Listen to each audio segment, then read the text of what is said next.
బంగ్లాదేశ్ రాజకీయాల్లో సంచలనం చోటు చేసుకుంది.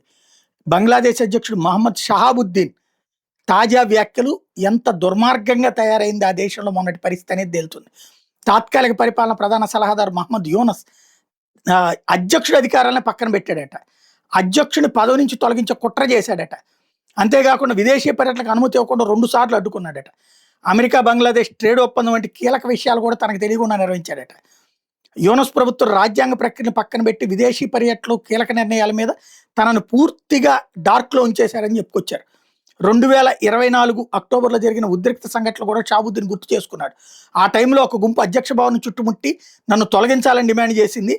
ఆ టైంలో బిఎన్పి నాయకత్వం, ప్రస్తుత ప్రధాని తారిక్ రెహమాన్, కొంతమంది సైనికాధికారుల నుంచి నాకు మద్దతు లభించింది. 2028 ఏప్రిల్ వరకు అధ్యక్షుడిగా నేను పదవీ కాలంలో కొనసాగాలి. దేశ రాజకీయ సమీకరణాలు, పార్టీల మద్దతు భవిష్యత్తులో కీలక పాత్ర పోషించవచ్చు.